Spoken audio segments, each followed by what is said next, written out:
Botched executions in America. Inside Arizona's death chamber failures and the psychology behind them. The door to Arizona's execution chamber closes, and everything is supposed to unfold with precision, every step rehearsed, every protocol locked into place. But on the nights this film investigates, that system faltered. Inside one of the most scrutinized death chambers in the United States, the failures were not just technical. They revealed something deeper, the psychological cracks inside an institution designed to run without emotion, yet staffed by people who could never escape it. This is the story of what happens when a system built for certainty confronts its own limits. This documentary contains descriptions of prison conditions and violence for educational purposes based on verified sources. Viewer discretion is advised. For more deep research of prison documentary like this, don't forget to like, comment, and subscribe. Capital punishment in America has always carried controversy, but Arizona occupies a unique place in that debate. For more than a decade, reporters, attorneys, and federal judges have documented patterns of procedural breakdowns, issues that raised questions not only about the methods used but about the internal pressures shaping the decisions behind them.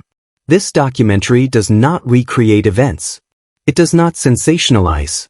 Instead, it brings together verified public records, psychological research, and credible investigations to examine the institutional mindset that allowed operational failures to repeat inside a state system sworn to prevent them. Psychologists such as Craig Haney have written extensively about the mental strain placed on personnel working inside coercive institutional structures. Irwin and other sociologists have documented how correctional environments form their own culture, one that rewards silence, discourages vulnerability, and prioritizes procedural loyalty over internal critique. This is the context in which Arizona's execution controversies unfolded. Beyond headlines, beyond legal filings, lies a human ecosystem shaped by pressure, secrecy, and the constant expectation to perform flawlessly. Tonight we step into that ecosystem. The state that could not escape scrutiny. Arizona's correctional system had long operated under the assumption that its procedures were stable, consistent, and ready for federal review. But publicly available documents, court transcripts, affidavits, and investigative reports told a different story. They revealed an institution struggling with operational inconsistencies, strained personnel, and policy decisions that often changed under pressure. Inside the department, staff members operated within a framework that psychologists refer to as institutional habituation, a condition in which individuals adapt to a high-stakes environment by downplaying risk and prioritizing routine. It is a predictable response in any closed institutional system, as documented by Haney and the National Institute of Justice. Over time, workers internalize the idea that questioning procedures threatens stability. This mindset can make them slow to report concerns, even when they notice procedural drift. One veteran staff member, speaking in statements later referenced in public litigation, described the tension this created. He noted that the execution team often operated under compressed timelines, where training, preparation, and communication were expected to function flawlessly despite internal friction. The statement did not describe chaos. What it described was something subtler, a culture where no one wanted to be the person who admitted a process flaw. From an organizational psychology standpoint, this is a textbook case of structural pressure. Institutions with high public visibility, especially those performing rare and politically sensitive operations, tend to experience intensified fear of external criticism. That fear becomes internalized, shaping decisions long before the public ever hears about them. In Arizona's case, the combination of political scrutiny, legal challenges, and internal expectations created an environment where certainty was projected outward, even when uncertainty existed behind the scenes. This was the pressure cooker in which the state's most controversial execution nights would eventually unfold. Inside the corridors of preparation. Every execution night in Arizona begins long before the public pays attention. Court filings describe the process as highly scripted, but the psychology behind that scripting is more complex than most people realize. In correctional institutions, high-stakes procedures are governed by what organizational researchers call ritualized compliance, a phenomenon in which staff follow procedures with absolute precision not because they believe the procedure is flawless, but because deviating from it threatens institutional identity. This concept appears in multiple analyses of carceral environments, including the work of sociologist Donald Clemmer and later adaptations by Haney. Inside Arizona's Central Unit, the execution team operated within this mindset. Documents released during litigation describe extensive briefings, walkthroughs, and role confirmations. On paper, these steps projected order. Psychologically, they reflected a deeper need to manage anxiety through structure. When personnel anticipate national attention, lawsuits, and political oversight, structure becomes their emotional stabilizer. Yet structure cannot erase emotion. A former correctional supervisor, referenced in publicly available interviews related to Arizona's protocol disputes, explained that team members experienced a form of anticipatory strain, a buildup of stress brought on by the knowledge that everything must unfold under federal-level scrutiny. Staff were not allowed to show that strain. According to research from the American Psychological Association, correctional workers routinely suppress emotional responses because admitting stress can be interpreted as weakness inside custodial culture. This suppression does not make the stress disappear. It accumulates. On these nights, personnel walked through a series of tasks that looked orderly but felt heavy. Their job required focus, neutrality, and distance. The institution required silence. The public demanded perfection. And the system, burdened by political oversight and national scrutiny, sometimes demanded more than human psychology could reasonably hold. This tension between procedural obligation and human limitation is one of the most documented psychological dynamics in carceral environments. It is also one of the least openly discussed.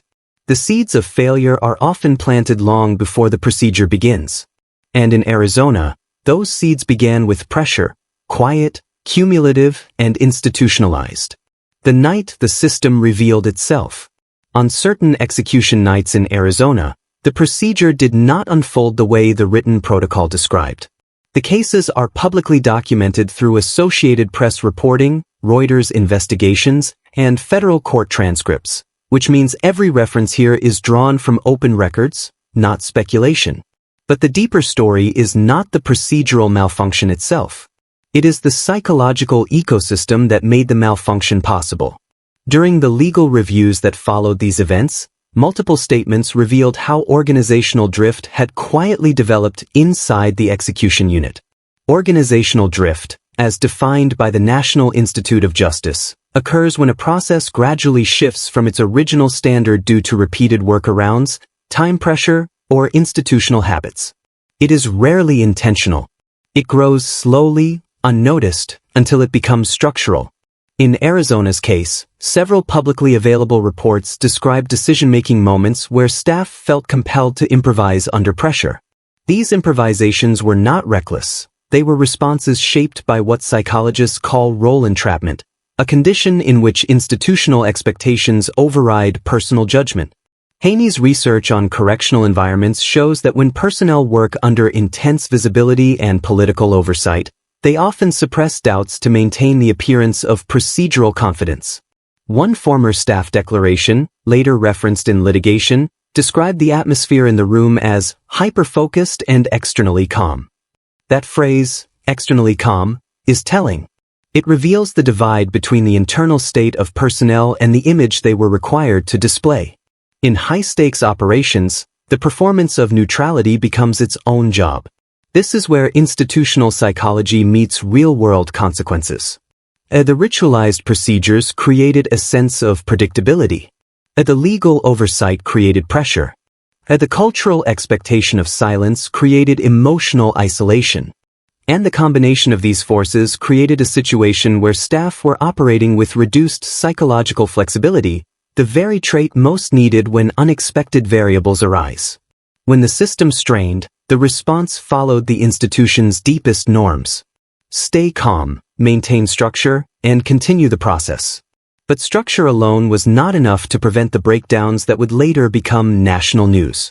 Those moments exposed not just procedural weaknesses but the unseen psychological weight carried by the people tasked with maintaining an image of flawless control. Arizona's system had not failed suddenly. It had been wearing down quietly.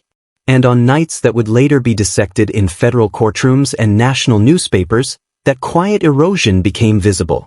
When the chamber becomes a mirror. After each high-profile execution failure in Arizona, public scrutiny surged.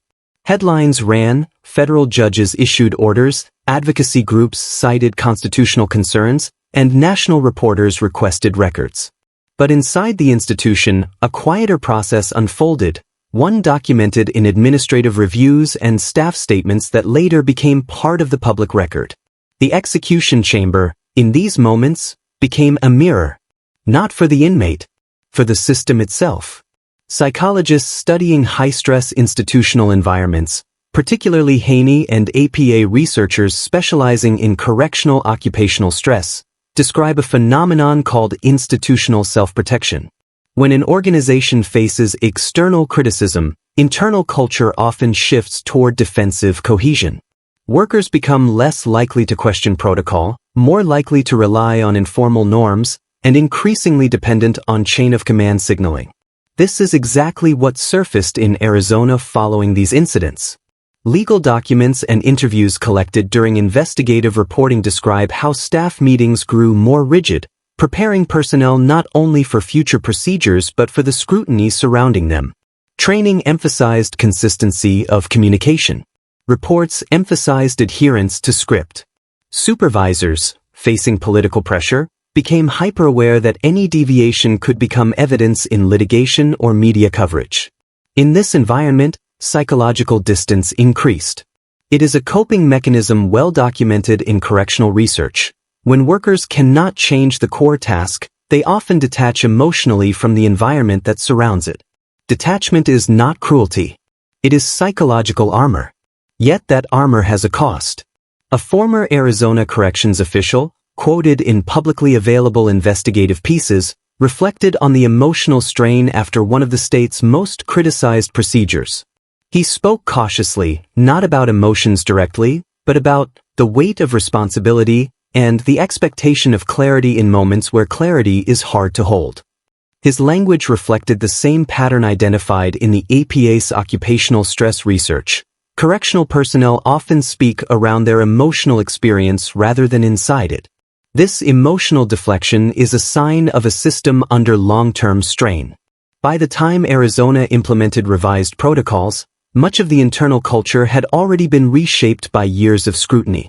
Workers were not simply executing a procedure.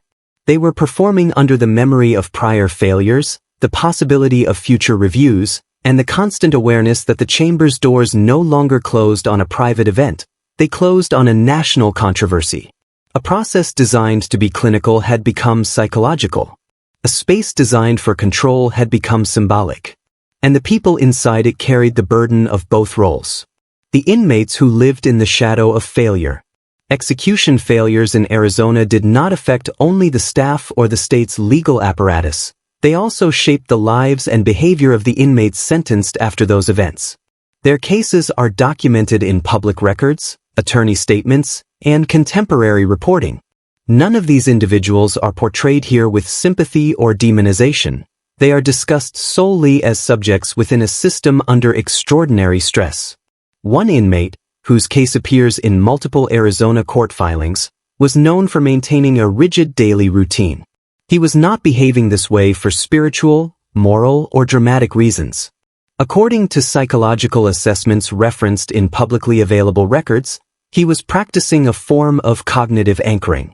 This coping pattern, explained by APA researchers, helps individuals maintain mental stability in environments where uncertainty creates chronic stress. He understood, through news reports and attorney briefings, that Arizona had faced national criticism for procedural failures. And although his own case was unrelated to those controversies, they shaped his perception of the state's reliability. Attorneys later noted publicly that he often asked procedural questions, not to challenge staff, but to understand the system's predictability. Predictability, in high-control environments, becomes a form of psychological safety. Another inmate, mentioned in legal correspondence made available during investigative reporting, displayed a different reaction. He withdrew socially, avoided recreation, and limited verbal communication. His attorney described this as anticipatory withdrawal, a condition consistent with research from the National Institute of Justice.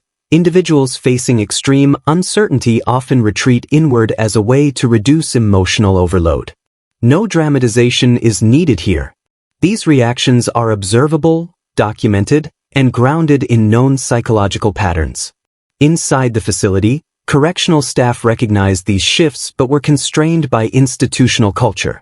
As Haney's research demonstrates, staff in high-control environments are often discouraged from engaging deeply with inmate emotional states, not because they lack empathy, but because doing so can conflict with institutional expectations of distance.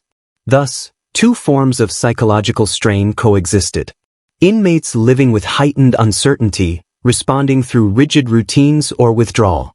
Staff maintaining procedural distance, responding through emotional suppression and adherence to structure. This dual stress environment shaped the atmosphere inside Arizona's death row during the years when the state faced public scrutiny. It was not chaotic. It was quiet, controlled, and heavy, a pressure that built silently over time. And in this silence, the system continued forward, even as the people inside it carried more than the written protocols ever acknowledged. The staff who could not speak freely. While national reporters, legal teams, and advocacy groups dissected Arizona's execution controversies, the people most affected inside the institution, correctional staff, often had the least freedom to speak openly. Their experiences do not appear in dramatic interviews. They appear in fragments, statements attached to court filings, anonymized interviews in AP and Reuters reporting, and insights drawn from occupational psychology research. Inside any tightly controlled correctional system, staff operate under what organizational psychologists call suppressed dissent. Documented in studies cited by the National Institute of Justice, this dynamic emerges when workers believe that raising concerns will be seen as disloyal, disruptive, or professionally risky. In execution units, where public scrutiny is intense and political visibility is high, suppressed dissent becomes even stronger. Arizona personnel experienced this in multiple ways. Some staff members described, through carefully worded legal declarations, that they felt institutionally bound to follow direction even when they were unsure about procedural clarity. These statements did not accuse anyone of wrongdoing. They simply reflected a reality common in high-stakes environments. When expectations become rigid, flexibility disappears. According to Haney's work, correctional institutions often develop command cultures, structures where authority flows downward with little room for horizontal communication. Under such cultures, even well-intentioned individuals hesitate to challenge decisions, especially during operations with national attention. This environment shaped how Arizona's staff processed the events that later drew scrutiny. Its supervisors felt pressure to project stability. Line staff felt pressure to perform flawlessly. No one felt free to openly articulate confusion, concern, or emotional fatigue. An APA study on correctional burnout highlights a pattern known as cognitive compartmentalization, a form of mental separation used by staff to maintain functionality. Workers divide their emotional life from their professional role, not because they lack empathy, but because the institution requires a form of psychological insulation. In Arizona's execution unit, this insulation became routine. One publicly referenced staff statement described the duty to maintain operational calm, a phrase that appeared repeatedly in training materials later reviewed in litigation. Operational calm was more than a directive. It became a psychological posture. Workers learned to appear composed even when internal strain increased. But emotional insulation cannot last forever. Over time, suppressed dissent and cognitive compartmentalization contribute to what the NIJ calls institutional fatigue, a slow erosion of clarity, communication, and morale. Fatigue does not cause failures directly, but it weakens the ecosystem that prevents them. When Arizona faced national controversy, the institution focused on defending procedure. But the people tasked with carrying out that procedure were experiencing a stress cycle no policy manual had ever addressed. This is the unseen human cost behind institutional silence. The system that could not reform quietly. After years of scrutiny, legal challenges, and investigative reporting, Arizona's corrections leadership faced a reality visible in public documents and covered widely by the Associated Press and Reuters.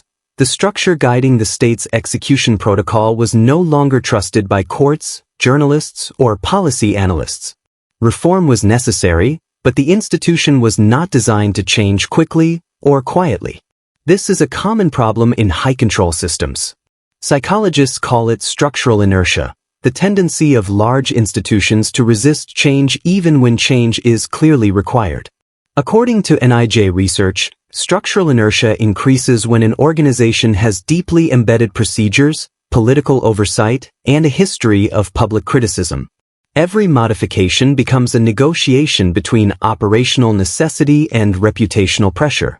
In Arizona, the negotiation was visible. Court orders forced the state to disclose information about its procedures. Legislative offices demanded explanations. Advocacy organizations filed public records requests. But inside the department, the process moved at a different speed, slower, more cautious, shaped by institutional memory. Haney's research on correctional environments highlights the power of cultural imprinting, where staff behaviors remain tied to older norms long after policies evolve. This imprinting was apparent in the materials reviewed in litigation. Even as Arizona updated its official protocol, the internal culture, formed by years of secrecy, pressure, and public controversy, could not transform overnight. As reforms rolled out, several publicly documented patterns emerged. Increased procedural scripting. The revised protocols emphasized granular detail, an institutional response meant to reduce ambiguity. Strict internal communication channels. Correspondence and decision-making were routed through narrow chains of command, a classic sign of command culture tightening after public criticism. Heightened legal oversight. Courts demanded clarity on training, supply acquisition, and procedural steps, ensuring transparency that the institution was not historically accustomed to. Reputational sensitivity. Public statements became cautious and carefully phrased, reflecting a shift from operational focus to perception management. These were not signs of chaos. They were signs of an institution attempting to preserve stability while confronting the consequences of earlier strain. Meanwhile, on the facility floor, staff processed the new expectations with mixed reactions. Occupational stress research from the APA notes that rapid policy shifts in correctional settings often produce adaptation fatigue, where personnel feel overwhelmed not by the task itself but by the pace and scale of administrative change. Some Arizona staff felt this fatigue, visible in cautious language from internal declarations later released publicly. For the institution, reform became a balancing act. Protect public credibility. Follow court mandates. Maintain internal order. Avoid public missteps. Rebuild operational confidence.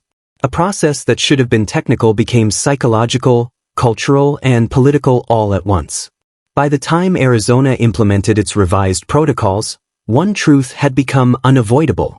The system could update manuals, procedures, and policy language, but it could not erase the emotional history carried by the people who worked inside it. That history remained, shaping every decision that followed. When courts became the final watchdog. By the time Arizona's execution protocol reached the center of national discussion, one institution had emerged as the most consistent force pressing for clarity: the federal courts. While public debate focused on ethics, politics, and media coverage, judges confronted a simpler question: whether the state's procedures met constitutional standards and whether its internal decision-making was reliable. Court filings from these cases reveal a process that was both technical and deeply psychological. Judges demanded documents, training logs, supply records, timelines, and staff statements. They were not searching for blame. They were searching for certainty. In capital cases, federal oversight is designed to ensure that the state's actions align with due process, procedural transparency, and verifiable accountability. But when judges reviewed Arizona's materials, they encountered the same challenges documented by investigative journalists and occupational researchers. An institution where policies sometimes outpaced culture, and where staff professionalism existed alongside structural strain. In one widely referenced ruling, the court noted inconsistencies in procedural documentation, reflecting what organizational researchers call informational variance, a breakdown in internal communication that often emerges in pressured systems. This is not unique to Arizona. NIJ studies show that correctional agencies facing national scrutiny often experience a spike in documentation inconsistencies simply because workers become more cautious and supervisory layers grow thicker. Legal teams, advocacy groups, and journalists use these discrepancies to argue for heightened oversight. But inside the institution, the effect was psychological. As Haney's research makes clear, correctional workers already operate under high emotional load. When every action becomes subject to federal review, the sense of being monitored intensifies. This contributed to a second layer of stress. Legal hypervigilance, a condition where personnel feel compelled to operate with defensive caution even when they are following protocol correctly. APA studies show that prolonged hypervigilance can distort perception, reduce confidence, and heighten internal tension. In Arizona's facilities, this tension became part of the environment. It did not manifest as open conflict. It manifested as careful language, procedural rigidity, and a reluctance to ask questions that might appear uninformed. When courts requested clarification, the institution responded, but the psychological weight of oversight persisted. Yet federal oversight served a critical role. Where the institution grew inward under pressure, the courts forced transparency. Where internal culture suppressed dissent, judicial scrutiny created a channel through which facts could be examined. Where political pressure encouraged silence, legal review required documentation. This dynamic, strained but necessary, was the reason Arizona's execution protocol eventually changed. The reforms that followed did not come from quiet administrative reflection. They came because an external authority required the system to confront what internal culture could not safely acknowledge. And in this relationship between state power and judicial oversight, the true shape of Arizona's execution system became visible.